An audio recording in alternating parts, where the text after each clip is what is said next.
함께 보실 말씀 우리 예레미야 10장 말씀입니다. 구약성경 1067쪽입니다.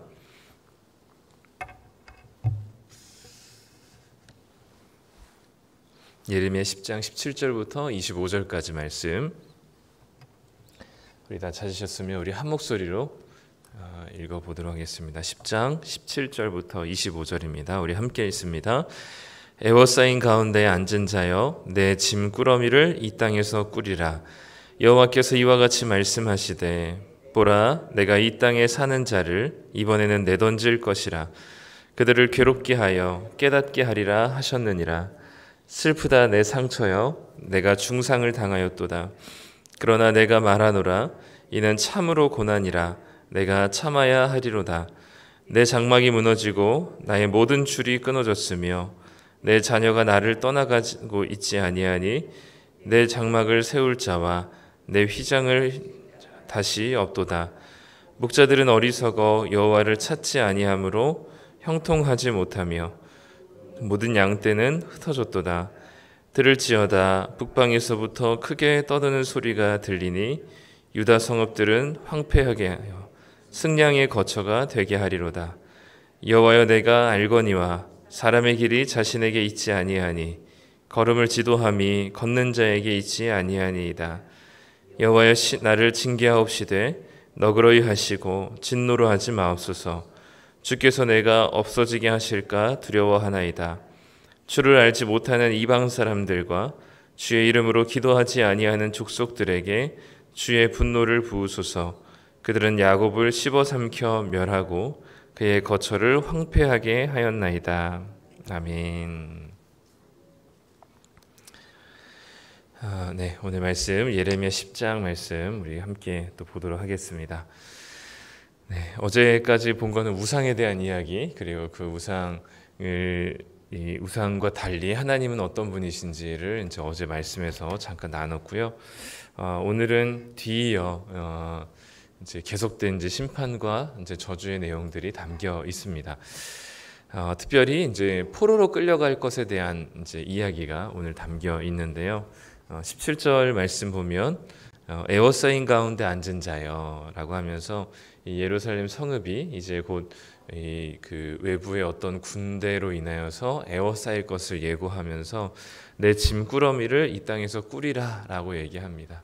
이 말은 뭐냐면 이제 너희들이 멸망해서 포로로 끌려갈 것이니 미리 그 포로로 갈 짐을 꾸려 놓으라, 이런 이야기를 하고 있습니다. 이 심판의 이야기들을 다양하게 하나님께서 말씀하시는데 이제 그 중에 오늘은 포로라는 이미지로 이야기를 하고 있습니다. 내가 너희들을 뭐 용서하지 않겠다, 멸망하겠다, 이 땅을 황폐하게 하겠다, 뭐라는 다양한 표현들 중에 오늘은 포로로 가게 될 것이니 짐꾸러미를 챙겨라라고 이제 시작을 하는 거죠. 왜냐하면 18절에 이제 그 17절과 18절 사이에 왜냐하면이라는 접속사가 개역개정 성경에서는 이제 번역이 안 됐는데 너희들의 짐을 꾸리라라고 하고, 왜냐하면 하나님께서 이렇게 말씀하셨기 때문이다라고 얘기합니다. 그 말씀이 이제 내가 이 땅에 사는 자를 이번에는 내던질 것이라. 하나님께서 그렇게 내던질 것이다 말씀하셨기 때문에 너희들이 이제 포로로 끌려가게 될 것이니 이제 짐을 꾸려라라고 얘기합니다. 이 18절에 내던지다라는 단어는 물매의 어근에서 나왔어요. 그러니까 물매를 던지듯이 하나님께서 이스라엘 백성들을 아마 바벨론이겠죠. 바벨론 제국으로 포로로 던져버리실 것이다 라는 표현으로 사용하게 되는 것이죠. 이 이야기를 이스라엘 백성들이 들었을 때 어땠을까요? 네, 특히 이제 예루살렘 성에 머물고 있는 사람들이 들었을 때 이 이야기가 결코 귀에 잘 들어오지 않았을 것이고, 이런 이야기를 하는 예레미야가 참 이 좋은 분위기를 왠지 망쳐놓는 것만 같은 그런 느낌이었을 것이라 생각이 듭니다. 그럼에도 불구하고 하나님께서 그렇게 말씀하셨기 때문에 예레미야는 전하지 않을 수가 없었던 것이죠. 그래서 하나님께서 너희들을 던져버리신다 말씀하셨기 때문에 짐을 챙겨 놓으라, 이제 포로로 끌려갈 것이니 이렇게 얘기합니다. 그러면서 이제 19절부터는 이 예레미야가 이 이스라엘 백성들이 당할 포로로 끌려갈 그 고통을 자신의 고통처럼 여기면서 이제 슬픔을 표시를 하죠. 그래서 19절에는 슬프다 내 상처여 내가 중상을 당하였도다라고 얘기합니다. 여기서 이제 17절부터 계속해서 반복되는 단어 중에 하나가 뭐냐면 땅이라는 단어가 계속 반복해요. 그래서 이 땅에서 짐을 꾸려라. 그리고 20절부터는 이 땅을 하나님께서 흩어버리실 것이다. 그리고 황폐하게 하실 것이다. 성읍을 이렇게 쭉 이어서 얘기하시는데, 특별히 오늘 우리가 읽은 19절에 중상을 당했다. 그러니까 좀 깊은 상처를 받았다. 고통을 당한다라는 이 표현이 히브리어로는 나홀라라고 합니다. 나홀라. 근데 이 나홀라라는 게 히브리어는, 고대 히브리어는 모음이 없어요. 그래서 니은, 히읗, 니을 이렇게만 쓰거든요. 근데 이제 요 니은, 히읗, 니을이 우리도 이제 같은 단어지만 다른 뜻들이 있는 것처럼 요 모음이 없는 니은, 히읗, 니을 같은 게 다른 의미로 또 무슨 의미가 있냐면 기업, 땅이라는 의미, 유산이라는 의미가 있습니다. 그러니까 이 말은 뭐냐면 하나님께서 이스라엘이 기업으로 받은 그 땅도 이스라엘의 죄로 인하여서 깊은 상처를 받은, 그러니까 고통을 당했다라는 거죠. 그러니까 계속 지금 땅에 대한 이야기를, 이 땅에서 짐을 꾸려서 나갈 것을, 그리고 이 땅이 황폐하게 될 것을, 그리고 이 땅이 다시금 회복되지 못할 만한 큰 깊은 상처를 받을 것이라는 것을 이야기하면서 여기 이 부분은 아니지만 하나님께서는 이스라엘의 죄로 인하여서 망가진 당신의 땅, 가나안 땅, 예루살렘 땅을 하나님께서 회복하시기 위해서 죄악된 이스라엘 백성들을 바벨론으로 보내시고 그 기간 동안 하나님께서 이 땅을 회복하시는 것이 바로 하나님께서 이 땅에 대한 상처를 치유하시는 방식이었던 것이죠. 그래서 사람만 회복할 뿐 아니라 하나님께서 이 땅도 회복하시는, 그래서 회복된 땅에 다시금 하나님을 찾는 백성들로 하나님께서 다시 돌이키게 하시는 그 일들을 하게 하십니다. 그래서 여기서 19절에 말한 이 상처와 고통은 이 예레미야가 받은 상처이기도 하고, 동시에 이스라엘이 지은 죄로 인해서 타락하고 상처받은 이 땅의 고통 중에 있는 이 땅을 의미하기도 합니다. 그러면서 19절에 그러나 내가 말하노라 라고 얘기하면서 이는 참으로 고난이라 내가 참아야 하리로다 라고 하면서 이 고난을 내가 참아야 된다 라고 이제 얘기하지만, 사실 문맥상 이거는 이런 의미입니다. 이런 고통쯤은 참을 수 있다고 생각했는데 라는 의미예요. 그러니까 내가 이 고통은 내가 참아야 되는 고통이구나 라는 게 아니라, 내가 이 고통을 이런 정도의 고통은 내가 참을 수 있을 것이라고 생각했는데 라는 게 19절 하반절에 그 이야기입니다.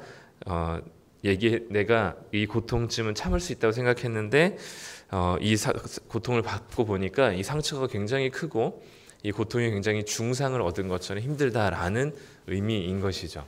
네, 그래서 이 고통은 내가 참아야 될 고난이다라는 의미이기보다는 이런 고통쯤은 참을 수 있을 것이라 생각했는데 막상 당해 보니까 너무 큰 상처이고 너무 큰 고통이었다라는 이 고백입니다.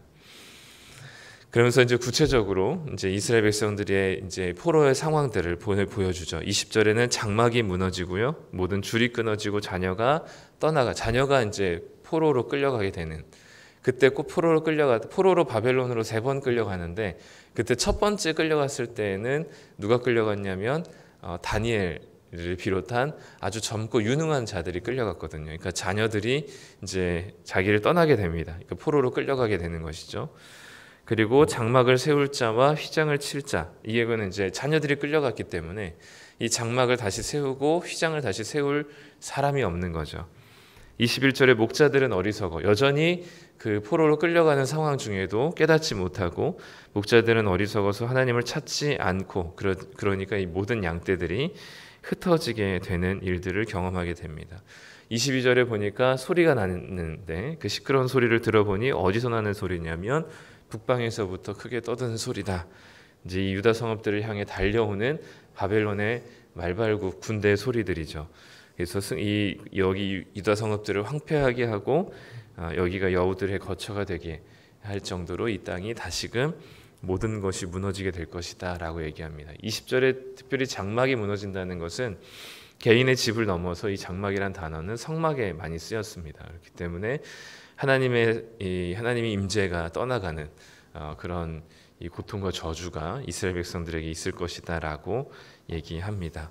이 모든 이야기와 슬픔 속에서 예레미야는 슬픔을 외치고 그리고 이 하나님의 말씀을 전할 뿐만 아니라 이 슬픔을 가지고 하나님께 나와서 기도하기 시작합니다. 그게 23절부터 25절 이것이죠. 23절에 보면 여호와여 내가 알거니와 사람의 길이 자신에게 있지 아니하니 걸음을 지도함이 걷는 자에게 있지 아니합니다. 굉장히 겸손한 고백이고 이 본문의 가장 핵심적인 주제입니다. 사람의 길이 자신에게 있지 아니하니 걸음을 지도함이 걷는 자에게 있지 않습니다. 너무 멋진 고백인 것 같습니다. 물론 이제 예레미야는 굉장히 처절한 외침과 절규일 수 있는데 우리가 가져야 될 기본적인 신앙의 태도인 거죠. 걸음을 인도하는 것은 걷는 자에게 있지 않습니다. 사람의 길이 걸음을 지도함이 또 우리의 걸음을 인도하는 것이 걷는 자에게 있지 않다. 너무 멋있는 표현이고 붙들어야 될 표현인 것 같습니다. 걸어가는 사람이 자기의 걸음을 한 걸음도 결정할 수 없다는, 우리의 인생이 우리 스스로 단 한 가지도 해결하고 걸어낼 수 없고 살아낼 수 없다는 사실을 고백하는 진실한 고백이 있었으면 좋겠습니다. 이 말씀이 참 이 전체를 아우르는데요. 그러면서 24절에 하나님 진노하시되 너그럽게 진노해 주시고 우리가 아주 없어지지 않도록 하나님 붙들어 달라 기도합니다. 그러니까 이 얘기는 이 걸음을 인도하시는 분은 하나님이시다라고 고백하는 것은 자신에게 재앙을 내리고 진노하시는 분은 하나님이시기 때문에 하나님 만약에 우리의 걸음을 황폐하게 하시고 진노로 인도하신다면 그 길을 걸어갈 수밖에 없습니다라는 고백인 거죠. 그러나 하나님께서 또 이 걸음을 하나님의 자비와 너그러움으로 긍휼로 변화시켜 주신다면 하나님이시기에 가능하기도 하십니다라고 하나님의 은혜에 기대는 이 예레미야의 기도인 것입니다. 그렇기 때문에 하나님 진노의 길을 걷게 하신다면 부디 조금은 너그럽게 해달라는 요청을 예레미야가 하고 있는 것이죠. 예레미야가 봐도 이 진노가 심판이 거두어지기는 어렵다고 느껴지는 거죠. 그러면서 25절에는 그 예루살렘 이스라엘 백성들을 심판하는 도구로 사용되는 이방 나라들을 하나님께서 그들을 오히려 멸하시고 그들을 황폐하게 해달라는 기도로 예레미야가 기도를 마치게 됩니다. 오늘 본문을 통해서 볼 수 있는 것은 두 가지인 것 같습니다. 한 가지는 심판의 내용들은 계속 있어 왔기 때문에 특별한 내용은 아니지만 첫 번째는 우리가 이 본문에서 하나님을 발견한다면 하나님은 우리의 걸음을 인도하시는 분이시다라는 것이죠.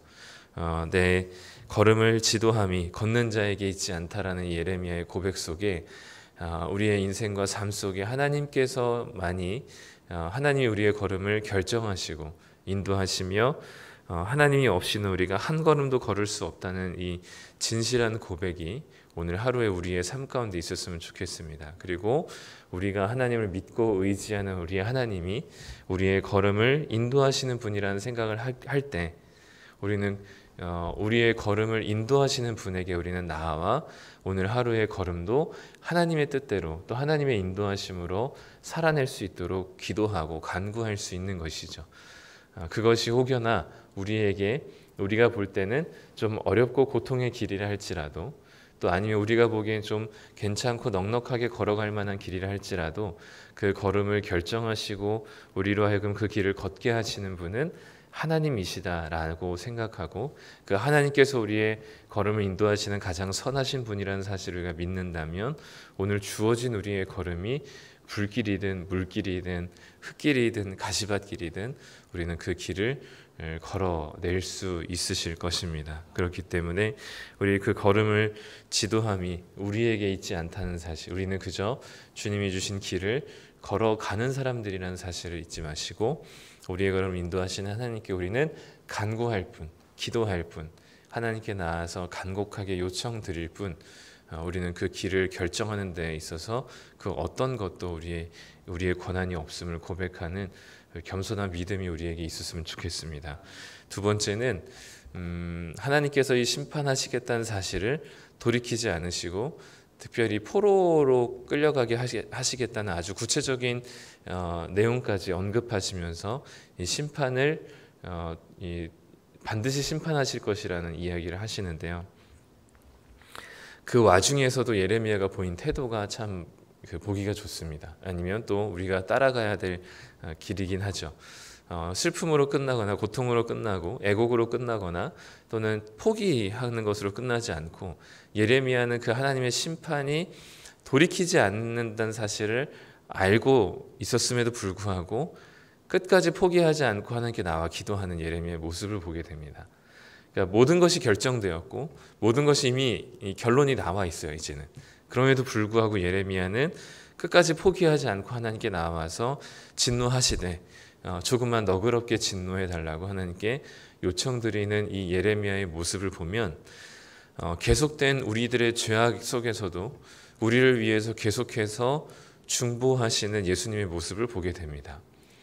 예레미야가 포기하지 않고 이 끝까지 하나님께 돌이키지 않는 이스라엘 백성들을 향해서, 이스라엘 백성들을 위해서 하나님 이들의 고통을 자신의 고통으로 여기고 하나님의 진노를 정녕 돌이키지 않으시려면 너그럽게 진노해 주실 것을 기도하고 있는 이 예레미야의 끝까지 포기하지 않는 모습이 우리의 죄악에도 불구하고 하나님 아버지께 끊임없이 자신의 십자가와 또 성령을 통한 중보 사역을 통해 예수님께서 끝까지 하나님 아버지께 계속해서 하나님 이들을 용서하시고 긍휼을 베푸시며 사랑하시고 다시금 이들을 인도해 주시도록 기도하시고 중보하시는 그 예수님의 모습이 예레미야의 모습을 통해서 보여집니다.